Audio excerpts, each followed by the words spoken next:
title, Strings Attached. Welcome, dear listeners.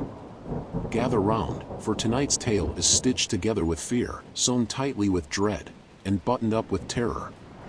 Let's unravel the story of Strings Attached. Once upon a midnight dreary, in a quaint New England town, a struggling puppeteer named Elias Finch stumbled upon an antique doll in a dusty curio shop. The doll, with porcelain skin as pale as the moon and glassy blue eyes that seemed to follow his every move, was unlike any other he'd ever seen. A black velvet dress and dainty lace gloves adorned her delicate frame. Her name, embroidered in faded thread on her apron, read, Annette. The shopkeeper, an elderly woman with a face etched by time, hesitated to sell it. "Are you sure you want her?" she asked, her voice trembling. "This doll carries a heavy history." But Elias, desperate for inspiration for his failing puppet shows, waved off her warning.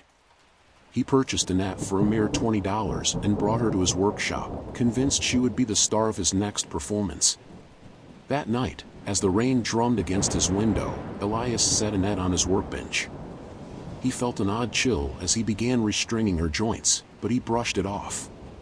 "Just my imagination," he muttered. As the clock struck midnight, strange things began to happen. The room grew cold, and a faint whispering sound filled the air, though no one was there.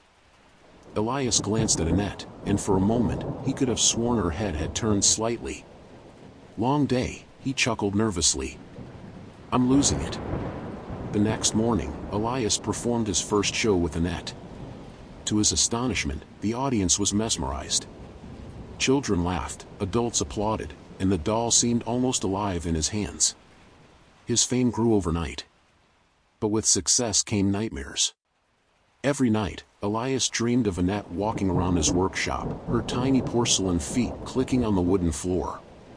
Her voice, sweet but sinister, echoed in his mind. "More. I want more." Elias woke drenched in sweat, dismissing the dreams as stress.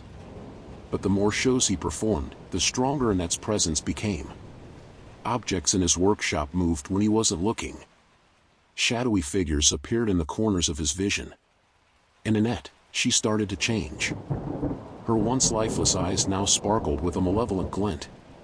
Her smile, once innocent, twisted into something sinister. One stormy evening, Elias decided he'd had enough. He grabbed Annette and threw her into the fireplace. As flames licked her velvet dress, a blood-curdling scream erupted, shaking the walls of his workshop. The fire snuffed out instantly, leaving Annette untouched, her glassy eyes now glowing red. "You shouldn't have done that," a voice whispered behind him. Elias spun around, but no one was there. When he turned back, Annette was gone. From that night on, Elias was never seen again. His workshop stood abandoned, collecting dust, save for one thing, Annette, perched on a shelf, her porcelain face cracked but smiling. And now, dear listeners, they say if you walk by that old workshop at midnight, you can hear the faint sound of giggling, and the soft click of porcelain feet. Moral of the story? Be careful what strings you pull, because some puppets pull back.